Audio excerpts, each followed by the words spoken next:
आप अपना जी, जी। सवाल पूछें, मैं सिर्फ एक लाइन आपसे कहना भी श्योर, चाहूँगा, अगर आप उसका जवाब देना चाहें तो बेहतर है। कोई आपके मसला मुल्क का एक प्रोफ़ेसर हमारे टीवी पे बहुत आता है साहब, और वो डॉक्टर कमर चीमा उसका नाम है। तो साहब, ये ऐसे अगर आपके टीचर होंगे, ऐसे अगर आपके प्रोफ़ेसर होंगे, ऐसे अगर आपके मुल्क में डॉक्टर होंगे, तो एजुकेशन सिस्टम का ये तालीम और तरबियत कहाँ जा रही है? कहाँ जा रही है तालीम? कहाँ जा रही है मैं तरबियत? मैं कहाँ जा रही है तरबियत? ये तालीम आप हायर एजुकेशन के अंदर, ये पोस्ट देखिए ग्रेजुएशन, भाई ये वो पोस्ट ग्रेजुएशन के बच्चों को पढ़ा रहा है ये आदमी, आपके मुल्क का मुस्तकबिल, आपकी कौम का मुस्तकबिल, आपकी आने वाली नस्लों का मुस्तकबिल आपने उसके हाथ में दिया हुआ है, नहीं रेड बुल के हाथ में, रेड बुल के हाथ असल में में दिया आपने। पता है मतलब मसला ये है कि मतलब उनका मसला पॉइंट ये है मसला मत ये है कि आपकी तालीम के अंदर भी क्वालिटी नहीं है, आपकी तरबियत के अंदर भी क्वालिटी नहीं है। माफ करना मेरे को, और कमर को मेरी तरफ से कहना कि रमनीक मान ने तुम्हारे को एक बार और जय हिंद बोला है। जय हिंद। नहीं जय हिंद में भी कहते तो मैं पाकिस्तान जिंदाबाद के तो मैं जय हिंद भी कह सकता हूँ, उसमें कोई वो कुछ तो ये कमी क्या नहीं है यार, आती। ये मतलब आप बताओ ना, आपके एजुकेशन स्टैंडर्ड्स क्या है आपके मुल्क के? लेकिन मैं बताऊं, होता ये है कि पॉइंट ऑफ व्यू उनका, अब उनका आपके पॉइंट ऑफ पास व्यू में जवाब है, मैं तो इस बात पे हैरान हूँ। मैं दीजिए आप, मैं सुनना चाहता हूँ आपका जवाब। मैं उसके ऊपर इसलिए बात नहीं करूंगा क्योंकि वो खुद है नहीं, अगर वो हमारे साथ बैठे होते तो ज्यादा ले लो, बेहतर ले लो, होता। और वो ले लो। ये नहीं, अभी तो पता नहीं क्योंकि मेरी बात उनसे नहीं हुई, तो आई डोंट थिंक सो कि अभी वो मतलब किस वो उसमें होंगे, क्योंकि 10 बज रहे हैं यहाँ पर, तो मुझे नहीं पता, लेकिन किसी दिन मैं बिठाऊंगा, तो मैं इसलिए इस बात पे अच्छा, बात नहीं कोई करूंगा। 7 उसकी बजे के वजह बाद ये तो फिर 10 बजे के बाद? नहीं नहीं, मेरा मतलब ये है मैं, मेरे कहने का मतलब ये कि मैंने उसको उनको बताया नहीं है, शायद बता देता तो मैं भी कि वो आ जाते, लेकिन किसी दिन ओहो। हम ये इसके ऊपर ना उनके साथ जो आप जो डॉक्टर कमर चीमा साहब कहते हैं, वैसे वो सिर्फ कमर चीमा साहब लिखते हैं, तो उनके साथ एक डिबेट करेंगे, उनके साथ अच्छा। एक डिबेट करेंगे, और आपकी और उनकी, क्योंकि उनके बिहाफ पे मैं अगर बात करूंगा तो वो गलत हो जाएगी ना। हम उनसे डायरेक्ट पूछेंगे कि सर, क्योंकि वो यूनिवर्सिटीज में पढ़ाते हैं, मैंने मतलब 2 यूनिवर्सिटीज में मतलब एक यूनिवर्सिटी में तो मैं किसी प्रोजेक्ट में काम कर रहा था, तो मैं वहां मिला उनसे, यूनिवर्सिटीज में पढ़ाते और दूसरी यूनिवर्सिटी जहां पे अभी वो है मेरे ख्याल में, क्योंकि मेरी कुछ दिन पहले बात हुई थी, तो कह रहे कि अब मैं दूसरी नेशनल यूनिवर्सिटी में पढ़ा रहा हूँ, तो वहां का मुझे नहीं पता, लेकिन वहां पे भी पढ़ा रहे हैं, क्योंकि पढ़ाते हैं फिरते रहते हैं, एकेडमिया से उनका चलिए ताल्लुक है। आगे बढ़ते हैं, कोई बात नहीं। अच्छा ना, सर एक, ऑन द जी जी please. On the contrary Fakhar भाई, मैं ये महसूस करता हूं कि आप जितने भी पाकिस्तान की आवाम हैं, जी जी। आप 2 जनरेशन पहले हिंदुस्तानी थे। यस। एक पॉलिटिकल मोटिव के चलते, कुछ सियासतदानों की सोच के चलते इस मुल्क को सेकुलर लाइंस पे, मजहब के आधार पे इस मुल्क को बांटा गया। जो हमारे मुल्क की आजादी के परवाने थे, उन्होंने एक यूनाइटेड इंडिया के लिए, एक जो जो उस वक्त का भारत था, उस वक्त का हिंदुस्तान था, उसकी आजादी के लिए जंग आजादी लड़ी। यस। उनके तस्वुर में नहीं था कि हिंदुस्तान के 3 टुकड़े किए जाएंगे, इमेजिनेशन में नहीं था।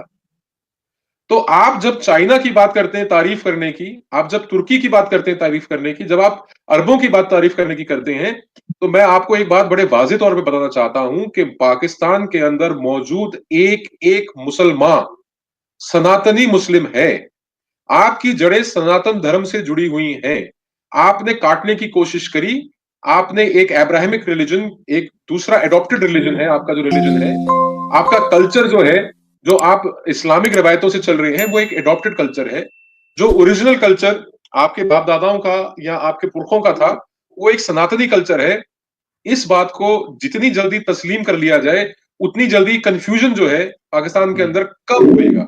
खत्म तो करना बहुत मुश्किल है खैर, पर ये कंफ्यूजन कम होएगा। और इसके अंदर आई मीन नो हेट, और मैं कोई ऐसा नहीं कि मैं तौहीन करने के तौर पे आपको कह रहा हूं, पर मैं सच बयां कर रहा हूं। इस सच से कोई भाग जाए, कोई मसला नहीं है, आप भागिए। सच से भागी तो रही है आपकी कौम इतने सालों से, अच्छा पर एक somewhere somewhere down the history lane, वो 400-500 साल पीछे जाएंगे ना कहीं तो सनातनी थे ना जी आप लोग सब। हम्म। तो इसके अच्छा अंदर डिनायल क्या है?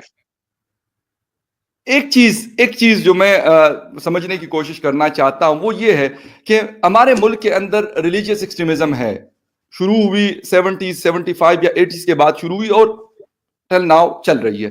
लेकिन जो रिपोर्ट्स आ रही हैं हिंदुस्तान के अंदर, तो वो भी तो हिंदुइज्म के ऊपर ज्यादा फोकस वो लोग हो रहे हैं, और उसके ऊपर जो आजकल चीजें हम देख रहे हैं, जिस तरह फ्रीडम हाउस की रिपोर्ट आई, ये चीजें कम हुई है, जो टॉलरेंस लेवल था वो कम हुआ है, बाकी चीजों की तरफ जाना शुरू हुआ। क्यों, वजह क्या है? चले हम तो छोड़ दें, हम तो आपसे 75 साल या 74 साल पहले मतलब हम हिंदुस्तान का हिस्सा थे, बिल्कुल इसमें कोई शक नहीं है। लेकिन आप तो एक जिसे कहते हैं कि आप ये भी क्लेम करते हैं कि शायद 10,000 साल या इससे भी ज्यादा का एक पुराना सिस्टम है, क्यों दोबारा से ये चीजें हो रही हैं? मतलब हम भी ये कहते हैं कि यार रिलीजन को और मुल्क के बाकी मामलात को अलग रखा जाए, और मतलब हिंदुस्तान भी ये कहता रहा, लेकिन अब नजर आ रहा है कि वो अलग नहीं कर रहा बल्कि उसको वो मिक्स कर रहा है। देखिए फकर भाई, जो आपने फ्रीडम हाउस की रिपोर्ट की बात करी है, जहां पे हिंदुस्तान को उस अमेरिकी एजेंसी ने डाउनग्रेड करके from free to partially free कहा है जी, उसी की बात हो रही है, कोई और बात हो रही है? जी बिल्कुल सर, वही। हाँ, तो यार ये प्राइवेट इदारे हैं। कुछ समय पहले मैं एक दिन फकर के साथ, सॉरी, मैं कमर के साथ बैठा था, कमर कहने लगा मुझे कि साहब वो यूरोपियन डिस इंफॉर्मेशन लैब, यार ये प्राइवेट लैबें कुछ भी बनाती हैं और ये प्राइवेट इदारे कुछ भी लिखते हैं, कुछ भी छापते हैं। हिंदुस्तान के अंदर मैं आपको न्योता देता हूं, आप होटल में नहीं मैं ठहराऊंगा आपको, आप सहित परिवार आइए, आप मेरे घर में ठहरिए, मैं आपको अपनी गाड़ी, अपना ड्राइवर देता हूं। आप हिंदुस्तान के अंदर कितनी मस्जिदें, कितने मसाजिद बने हैं 1947 से पहले की गिनती जी बिल्कुल, और आज 2021 की गिनती को कंपेयर कीजिएगा, आप कंपेयर कीजिएगा, आपको मालूम चलेगा कि ये क्या बात हो रही है। बात अगर आप करना चाहें तो 1830 ऐसे मंदिर और गुरुद्वारे हैं पाकिस्तान के अंदर, जिसको पाकिस्तान की रियासती जो सी आपकी इदारे हैं, जो आपके जो आपके इस्टेब्लिशमेंट के इदारे हैं, जिन्होंने रिकॉग्नाइज किया है कि ये शैम्बल्स में है, ये खंडरों में तब्दील हो गए हैं। एक दिन मैं आपको, आई हेट टू से दिस, बट रिपब्लिक के एक डिबेट के ऊपर आरजू ने कहा कि जब हमारे मुल्क में इतने सिख बचे ही नहीं हुए तो इतने गुरुद्वारों का हमने करना क्या है? Level of shame, level of shame. और आपने मुझे एक बात, आपने इस डिबेट में, हमारी इस डिस्कशन के शुरू में कही कि आप जो सूफी रिवायतें हैं उनके अंदर आप विश्वास करते हैं, यकीन अकीदा रखते हैं कि एजुकेशन के ऊपर फोकस किया जाना चाहिए। तो कश्मीर को रेडिकलाइज करने वाले कौन लोग हैं?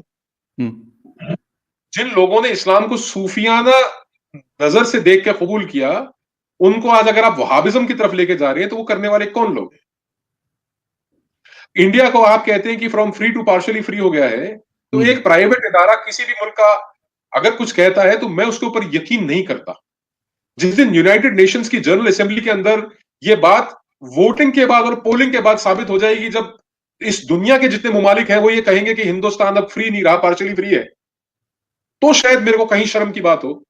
पर मेरे को फख्र है मेरे भाई इस बात का कि मेरे मुल्क से ज्यादा रिलीजियस फ्रीडम किसी मुल्क में नहीं है। आपके मुल्क में तो बिल्कुल नहीं है। हम ब्लास्फेमी लॉ की बात कर रहे हैं, हमारे यहाँ पे कुछ एग्जिस्ट करता तो ना मेरे मुल्क में हिंदुओं के अलावा कोई और धर्म जिंदा रहता और ना कोई प्रॉस्पर करता, और जितने मसाजिदों की बात हो रही है इतने मसाजिद भी ना होते। और मैं आपको एक बात बताऊं, हिंदुइज्म यानी जो सनातन धर्म की जो वो पेड़ है, उस पेड़ में से कई अलग अलग शाखाएं, शाखा समझते हैं, ब्रांचेस, टहनियां निकली हैं। जैनिज्म हो, बौद्धिज्म हो, सिखिज्म हो, और मुख्तलिफ ऐसे अलग अलग बिलीफ सिस्टम्स हैं। हम लोग सब बहुत टॉलरेंट हैं, बहुत टॉलरेंट है। दूसरे मजहबों की तरफ, दूसरे बिलीफ सिस्टम्स की तरफ हम लोग बहुत टॉलरेंट हैं।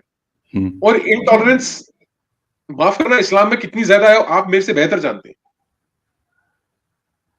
तो ये बात अगर आप मेरे को कहें फकर भाई कि किसी एक प्राइवेट ऑर्गेनाइजेशन ने अमेरिका की हिंदुस्तान को फ्री टू पार्टली फ्री कह दिया है, अरे मैं क्या, मैं ऐसा कोई गंदा वर्ड यूज नहीं करना चाहता, हमारे को फर्क नहीं पड़ता यार।